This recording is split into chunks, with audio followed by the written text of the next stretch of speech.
Engagers, this is Professor Game, where we interview successful practitioners of games, gamification, and game thinking who bring us the best of their experiences to get ideas, insights, and inspiration to help us in the process of using games and gamification in our daily lives, for example, to learn what we are teaching. And I am Rob Alvarez. I work at Ironhack, teach at IE Business School University, and so much more, and host this podcast. If you have an extra second, please go ahead and subscribe for free to our email list at professorgame.com/subscribe. Well, Engagers, welcome back to another episode of the Professor Game podcast. We have a fantasy author with us today, and it's none other than JV Hilliard. JV, I hope I pronounced that decently. You did. You pronounced it perfectly. Thank you very much for having me today. So, JV, we need to know, before we take off, are you prepared to engage? I was born to engage, just like Jean-Luc Picard. Engage. I'm ready to roll. Let's do this because we have JV with us today, and I'm just going to read a part of this intro, and he might tell us why in a few seconds. But JV Hilliard was born of steel, fire, and black wind. JV Hilliard was raised as a highlander in the foothills of a once great mountain chain of the confluence of three mighty rivers that forged his realm's wealth and power for generations. If you want to read more, of course, go to professorgame.com, type JV or JV Hilliard, and you'll definitely find this episode. You'll find the full introduction there and try to decode it yourself if that is of your interest. So, JV, is there anything that you want to make sure that we know before we start with our questions? No, I think that you hinted at it. I tried to make my bio as creative as I could. As an epic fantasy author, what I did was I encoded my life's history, like many do in their bios, but I spun it with a little bit of a fantasy feel to it. So, folks that read it, that know me, will know who I am by decoding it. Those who don't can have some fun trying to find out where I live and, what my life is all about by trying to solve the riddles I've given them. But I see myself as a chronicler of the realm of Warminster, and so I cast myself as a character within the realm. Fantastic. Sounds great. So, JV, let's jump right into our topics. And the first one is, we'd like to know, you're probably our first epic fantasy author on the podcast. So we'd like to know, what does that look like? What does your life look like? What are you doing these days? What does it feel like to be JV nowadays? Well, that's a great question because writing epic fantasy wasn't something that I've been doing my entire life. My day job for many years was as a lobbyist in Washington, D.C. I did a lot of defense work and technology work, and worked primarily with the Pentagon and various departments and agencies helping new technologies find their way into government hands so that they could provide for the common defense or promote the general welfare. And I used a lot of those experiences, especially the political side of what I needed to do inside this epic fantasy story that I began to write several years ago. And like many authors, I started writing full-time when COVID happened. There was a lockdown, and many of us in my industry in particular really couldn't travel to DC, and everything became Zoom meetings. And, my wife looked at me and kind of wagged her finger and said, "You're not going to just sit around for the next year doing nothing," while we were in lockdown. So I used that time to write a story that I had been writing bits and pieces of over the last 20 years. I'm a long-time tabletop role-playing game guy. I've been a Dungeons and Dragons guy, among other role-playing games. And I decided to memorialize the best of our D&D campaigns into a story. And that's really where it came from. And in the beginning, it was just sort of this catharsis where it was, I got this out of my system. It was on my bucket list. And, I handed it to a professor friend of mine who took a look at it. And she said, this is publishable, and you should really think about, doing this if you had it in your heart to do so. And I did.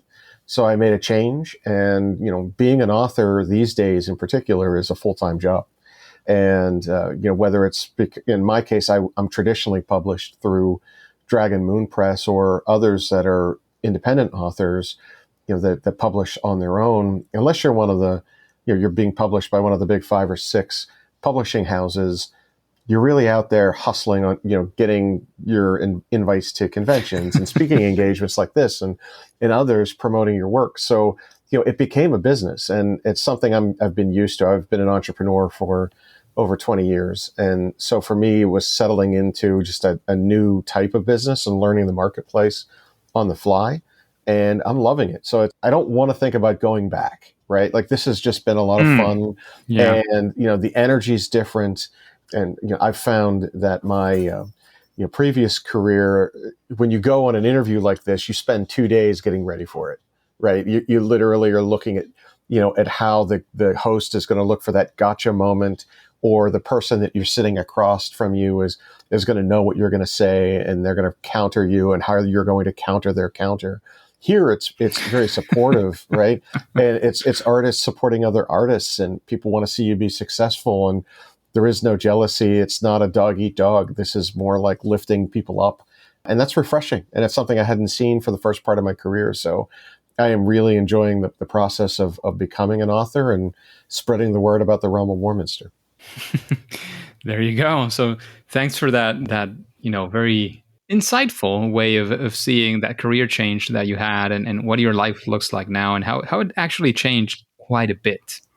So JV, we typically are asking our guests about, one time where things, they were using gameful strategies, playful strategies, Dungeons and Dragons, whatever it is that they used for maybe some other purpose, like not just entertainment, and how it went wrong. So I don't know if it fits some of your experiences, because we essentially, what we do is we want to learn from what they were doing, and you have probably a lot of experience in world creation, and being a player in Dungeons and Dragons and other role-playing games. You have probably a lot of experience in that. So I don't know if you can pull from any of that and find us one of those favorite fails or first attempts in learning. Yeah, sure. So my favorite fail is trying to be a writer the way I used to write. And I'll explain it this way. In my previous iterations of my career, I wrote exclusively nonfiction. I wrote every day. So writing from a habitual perspective was always there for me. But the kind of stuff I was writing was policy papers or grants or, speeches, things like that you would use for clients or you would use on your own. And there's a total lack of dialogue. There's a total lack of pace. There are things that you have to learn as an author that you have to be said in a certain way. And so my first effort at this was this 600 plus page diatribe where everything was forced in and rushed. And I really didn't know what I was doing. Right. And thankfully I mentioned her before, but my friend Anne, who is a professor, was able to coach me the right way and tell me, look, you have to shed all of this political stuff. You have to shed your, and you have to think of it as a storyteller. And it struck home, because as a dungeon master, as a game player, all the stuff you need to do there, you have to tell a story. And I was writing a story almost in this very sort of objective third person, like these are the facts, and here it was. And I had to step back from that and become more descriptive and almost tell the story in the way you would tell a story around a campfire, or in my case, tell a story in the way you would around a D&D table. And there are times as a dungeon master, or a game master for that matter, where you're explaining the story and you can see in your players' eyes that they're all connecting with you and they see exactly what you're doing. So I went back and I found times where everybody had the best time playing the game and rolled that in some capacity into the greater story of the Warminster saga.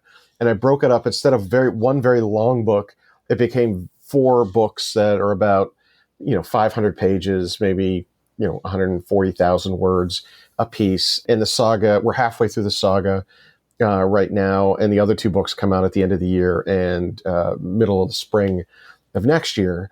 I learned that lesson hard. I was writing in a way where I thought, hey, I've been writing for 20 years. I don't need any coaching. And meanwhile, my professor hammered me. My development editor hammered me. I didn't even know what a beta reader was when I started this stuff. And my copy editor, one that was most kind to me because I didn't make many mistakes in terms of punctuation and spelling and stuff like that. So, but to kind of have to start at square one, thinking going in, I'm like, hey, you know what? I know what I'm doing. I've been writing stuff. It's in the public domain for 20 years. And it turned out that everything I had learned, I had to unlearn and learn something else. And so The process of getting book 1 out took about a year. The process of book 2 was about a half a year. Now I'm down to 3 or 4 months between books. So I'm getting better at it. And, I hope that, people will see that as they continue to read the series. Amazing. Amazing. So that is a good story of sort of turning it around. And of course, because you had the support of your, I'm not sure if I want to call her editor. I'm not sure what the term you used was. Yeah, she was a professor who became sort of a coach.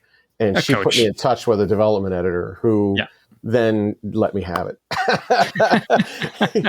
Punched me right in the face with everything I needed to change. So, and it worked out. So you had that support, definitely. But is there anything else that you would say, like, or how to find that support, like, that you could perhaps recommend to other people on how to, figure out what they're doing wrong, basically? I sure would. I mean, first of all, step 1 in figuring out what you're doing wrong is admitting that you're doing something wrong, right? What you're writing is never perfect, especially the first draft. Even though you put your heart and soul into it, you feel like that manuscript is great. And then it goes through baptism in fire, right? And you share it with people that are going to criticize it. And you have to develop a thick enough skin.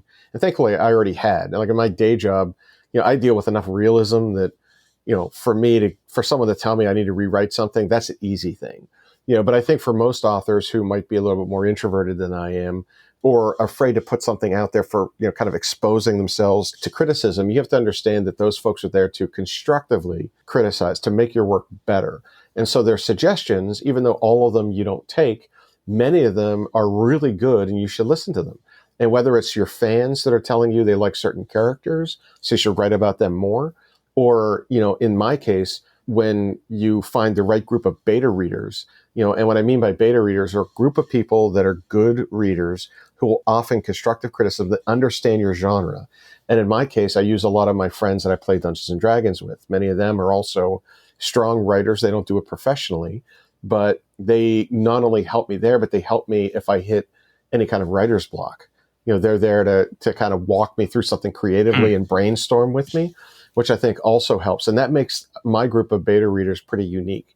But, when you hear from readers or you hear from fans or you hear from your editors about why they don't understand something, you can't be upset about it. You got to say, all right, well, how do I change this to make it better so that goes away to make my story a better read for everybody? That sounds amazing. Lots of recommendations there. And, in the end, it could almost be summarized to having something like having your tribe and your group of people that you can count on, right? Exactly right. Just folks around you that you trust their opinions and they're not, I mean, let's face it. I mean, everybody could share this with their mom and their mom's going to say, yeah, this is the greatest thing I've ever read. Right. And that's not what you need. What you need is someone who's going to offer you honest criticism and say, well, I don't understand how we got here, or this doesn't connect for me, or there's a plot hole here, or what if this happened? And I think that's the real value you get from people that are honest with you. They're not there to hammer away. They're there to point out things that you can make better. Fantastic. So, JV, you've discussed how you created sort of your process as an author. I'm sure as a dungeon master, a game master as well, you have some processes as well. Maybe, whichever way you want to go, maybe for the game master, maybe for yourself as an author. As an author, maybe to when you write another book, which we hope you will definitely. Would you say that you have some sort of process? Like, what are the series of steps that you do? Or let's say you're creating a new world and this as a game master. Like, what are the things that you would sort of get yourself into? What would be again maybe the process, the way you structure your ideas? How does that work?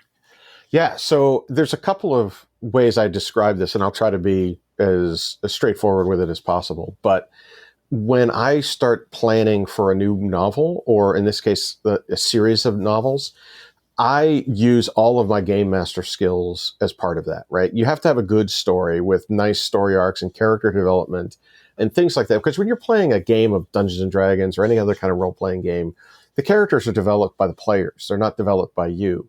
You just then wrap the story around the direction they want to take their characters.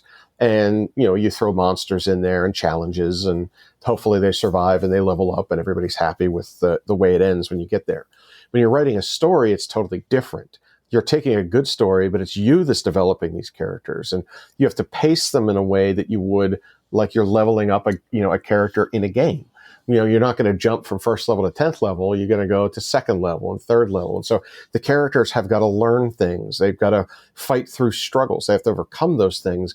And that helps when you're developing not just a character, but also the realm around them. So I am a planner at heart. And in my business, there are two types of writers typically. There are plotters or planners like me who plot everything to every detail. And I think that comes with me being a game master, and I have to have all those details ready just in case a character throws a curveball at me and decides to go in a different direction.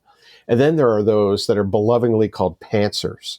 And when they say pantser, that means they fly by the seat of their pants. They literally are writing, and whatever comes out of them just spews into their computer, and it's there. And there's advantages to both, right? The advantages to them is they could create a great story, and someone can come on your show and say, okay, the character's name is X and here's the plot line, go. And they could sit down and write a story about that.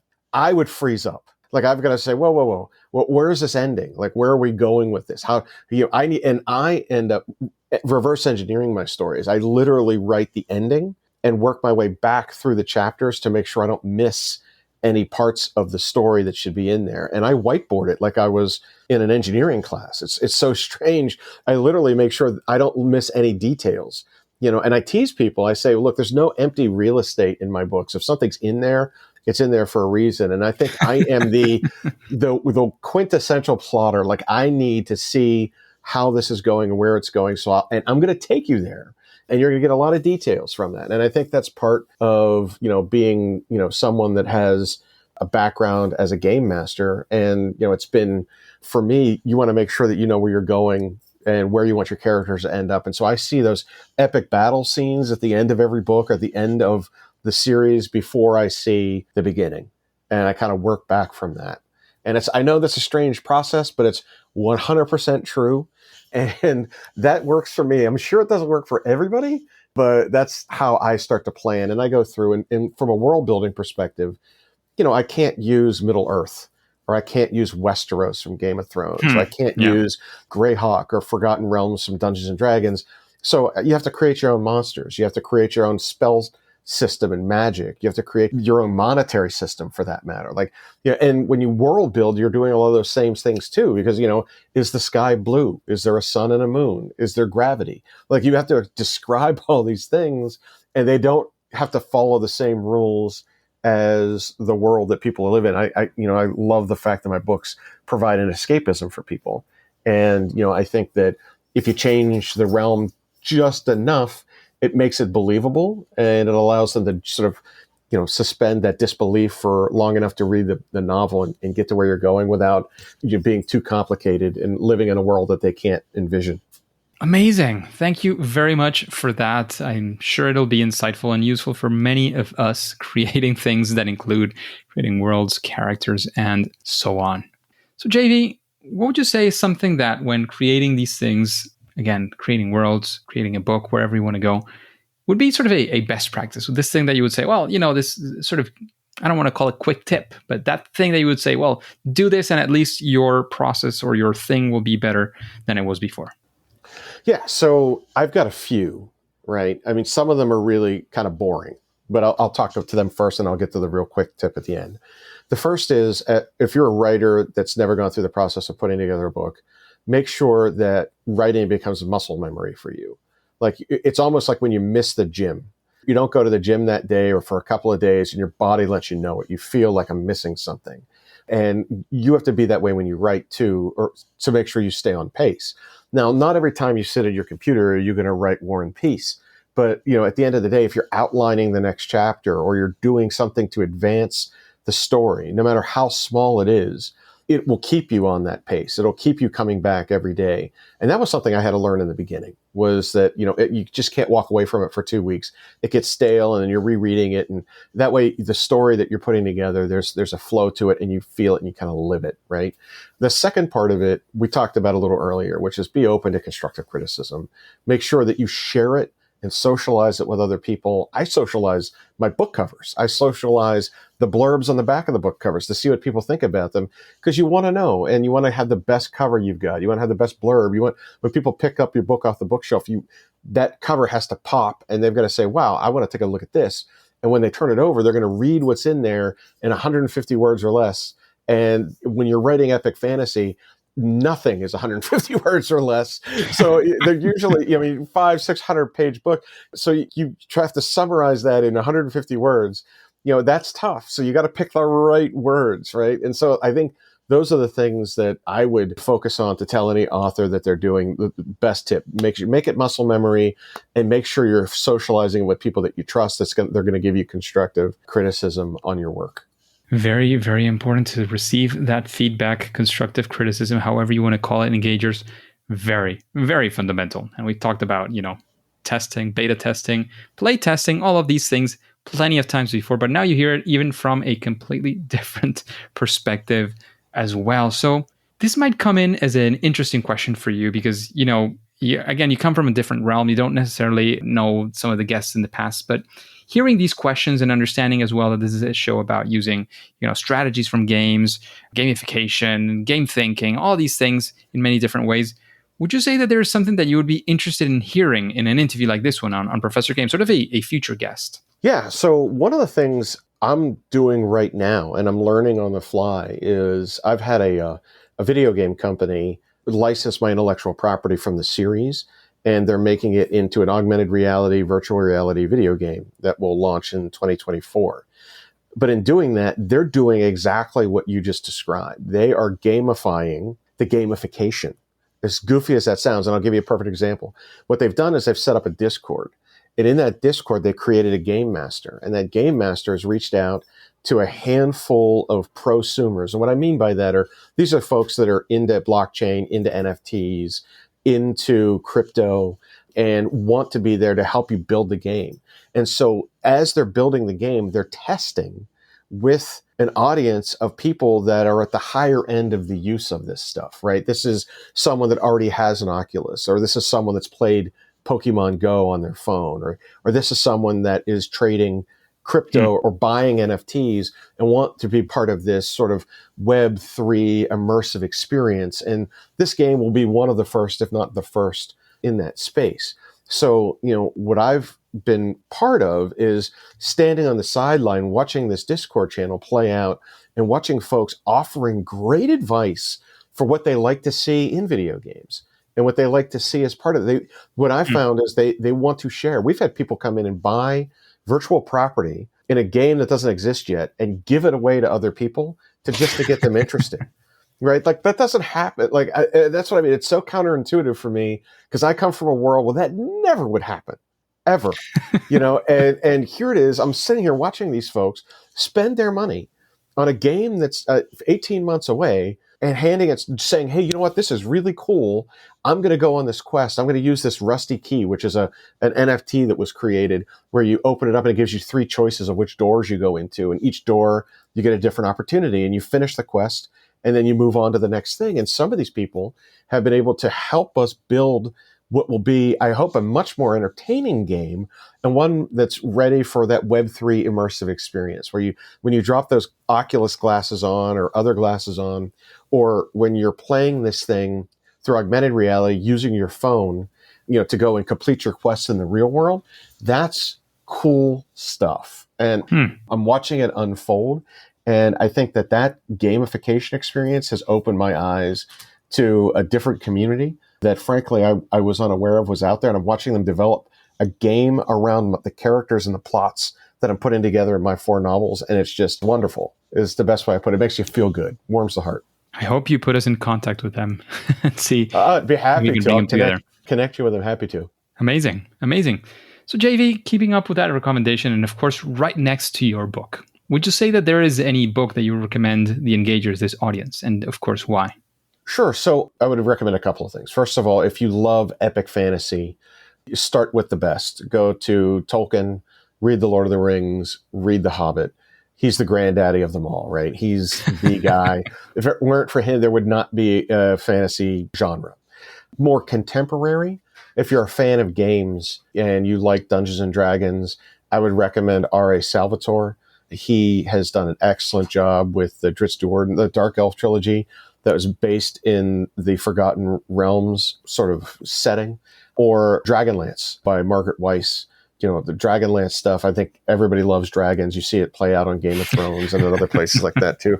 You can't get away from it. It's almost expected in every fantasy novel that one writes. You finally find your way to a dragon somewhere, and they're just great. On the business side, the stuff that I've learned, Crossing the Chasm is a book that, I found is if you're building your business, or in my case, building several businesses. I'm building one around my novels, and I'm also building one around this game that's being put together. Understanding the marketplace and getting, in the chasm that we're looking at is adoption of a technology to play the game.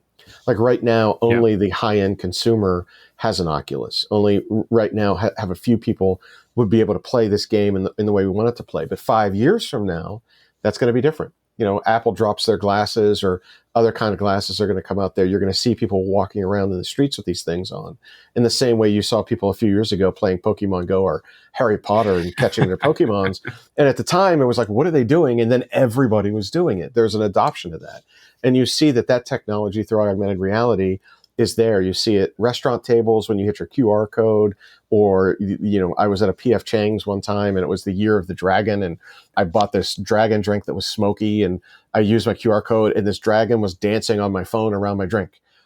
As goofy as that sounds, it's fun and it's experiential and people like it. So, I think those on the epic fantasy side, those are the books I would recommend. And then on the business side, Crossing the Chasm. Amazing. Thank you for that recommendation. And we get to a pretty difficult question, I would say. And it has to do with, what would you say is your favorite game? Oh, that's an easy. Well, I've been talking about it the whole show. It's Dungeons and Dragons, right?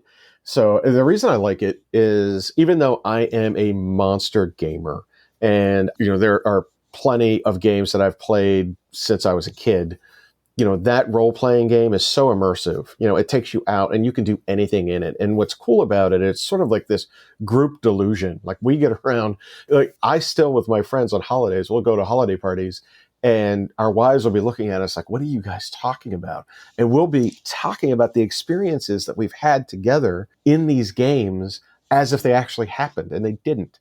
You know what I mean? And it's funny. And it's the same way when you put on that first headset and played Call of Duty, or, Fortnite these days, where you're making friends you don't know, playing with them halfway around the world, sometimes with them, sometimes against them, in these games, just to have fun. And I think that stuff is now translating better. So even though it might be a little old school, I'd have to go the old school tabletop role-playing game with Dungeons and Dragons.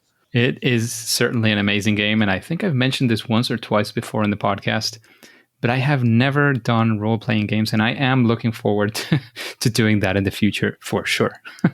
Well, I'd be more than happy to introduce you to the club if you want in. I'll get you a character. We can get you rolled up. Amazing. Thank you so much.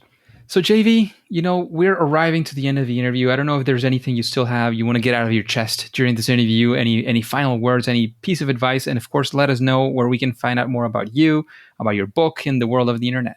Yeah, sure. So the one thing I hadn't talked about that might be of interest to your listeners is I am a publisher of an online magazine called Altered Reality. And if your listeners go to alteredrealitymag.com, what they'll find is a portal for publication for speculative fiction writers and speculative poetry writers. And so you're really looking at things that are fantasy, adventure, sci-fi, some horror, some gothic, things like that, speculative in those respects. Even stuff about cryptids and cryptid hunting.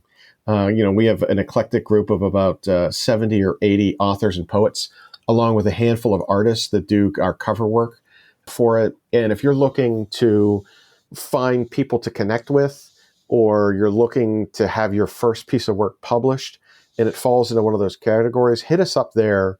And if I can be helpful, I'd love to review your stuff and take a look at it, because I, one time, was not a published author.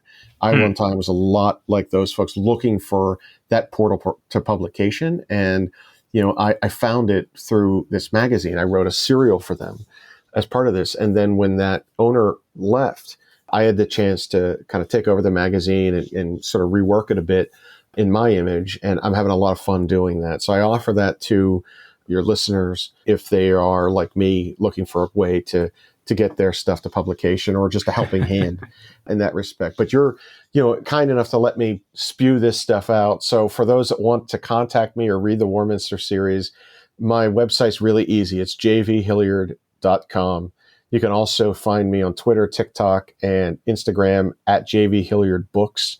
And on Facebook and Discord, I am just JV Hilliard. And my stuff is available pretty ubiquitously. You can find it on places like Amazon or Barnes & Noble, or you can, download it on Apple Books, or if you want to listen to the audio version, you can go to Audible or Rakuten or wherever you get your audiobooks. And of course, my publisher is Dragon Moon Press. And if you go to dragonmoonpress.com, you'll find my stuff there as well. Amazing. Thank you so much for sharing your knowledge, your inspiration, your expertise. However, JV Engagers, at least for now and for today, it is time to say that it's game over. Hey Engagers, thank you for listening to the Professor Game Podcast. And if you want more interviews with amazing guests like JV Hilliard, then go to professorgame.com/subscribe and get started on our email list for free. That way we'll be in direct contact and you'll be the first to know from us if we have any opportunities for you. And of course, remember, as I always like to remind you before you go on to your next mission, remember to please subscribe or follow, whatever that looks like on your favorite podcast app, and listen to the next episode of Professor Game. See you there.